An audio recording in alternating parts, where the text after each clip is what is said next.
Hello അസ്സലാമു അലൈക്കും. ഇത് കാന്താരി ചിക്കനാണ് കേട്ടോ. ഇതിനായിട്ട് ആദ്യം ഒരു 4 പീസ് ചിക്കനാണ് ഞാൻ എടുത്തത്.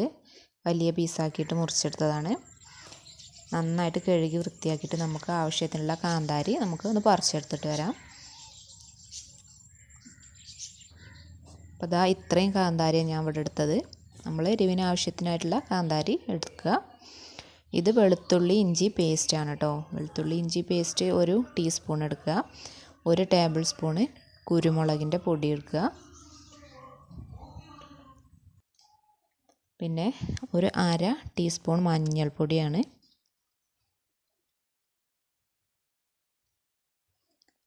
അതേപോലെ തന്നെ ഒരു 1/2 ടേബിൾ സ്പൂണ് വലിയ ജീരകത്തിൻ്റെ പൊടിയും കൂടെ ഇട്ട് കൊടുക്കുക. ഇത് ചിക്കൻ ക്യൂബാണ് കേട്ടോ. കയ്യിലുണ്ടെങ്കിൽ ഇട്ട് കൊടുക്കുക. ഇനി ഇത് നന്നായിട്ട് നമ്മുടെ ആവശ്യത്തിന് ഉപ്പിട്ട് നന്നായിട്ടൊന്ന് മിക്സ് ചെയ്ത് വെക്കുക. ഇനി നമ്മൾ എരിവൊക്കെ ഒന്ന് നോക്കിയിട്ട് എരിവിന് ആവശ്യമായിട്ടുള്ള കാന്താരി ഇട്ട് കൊടുക്കുകയാണ്.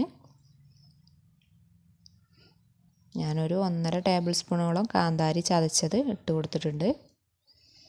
ഇനി ഇത് നമ്മൾ നന്നായിട്ട് ചിക്കനിൽ തേച്ച് പിടിപ്പിച്ച് 1 മണിക്കൂറെങ്കിലും നമ്മളൊന്ന് റെസ്റ്റ് ചെയ്യാൻ വെക്കണം.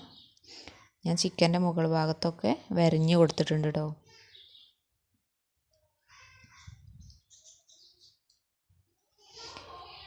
ഇനി ഞാൻ ഇത് ഒന്ന് കുക്കറിൽ ഒന്ന് വേവിച്ചെടുക്കുകയാണ്. എന്നിട്ട് ഒരു പാനിലേക്ക് മാറ്റിയിട്ട് 2 ഭാഗം ഒന്ന് മൊരിയിച്ചെടുക്കും. ഞാൻ ആദ്യം ഒരു 2 ടേബിൾ സ്പൂണ് എണ്ണ ഒഴിച്ച് കൊടുത്തു.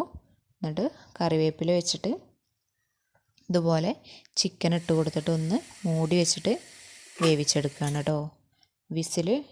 അതിൻ്റെ കുക്കറിൻ്റെ വിസിൽ മാറ്റിയിട്ടാണ് വേവിച്ചെടുക്കുന്നത്. 2 ഭാഗവും മറിച്ചിട്ടിട്ട് ഒന്ന് വേവിച്ചെടുക്കുകയാണ്. ഇനി ഇത് ഒരു പാനിലേക്ക് മാറ്റിയിട്ട് ഇതിൻ്റെ 2 ഭാഗം ഒന്ന് മൊരിയിച്ചെടുക്കുകയാണ്. ഇത്രയേ ഉള്ളൂ കേട്ടോ. വളരെ സിമ്പിളാണ്, നല്ല ടേസ്റ്റുമാണ്. അധികം എണ്ണയൊന്നും ആവശ്യമില്ല. അപ്പോൾ ഇത്രയേ ഉള്ളൂ, വളരെ സിമ്പിളാണ്. അപ്പം എല്ലാവരും ഒന്ന് ട്രൈ ചെയ്ത് നോക്കുക. സബ്സ്ക്രൈബ് ചെയ്യാത്തവരുണ്ടെങ്കിൽ ഒന്ന് സബ്സ്ക്രൈബ് ചെയ്ത് സപ്പോർട്ട് ചെയ്യുക. Thank you.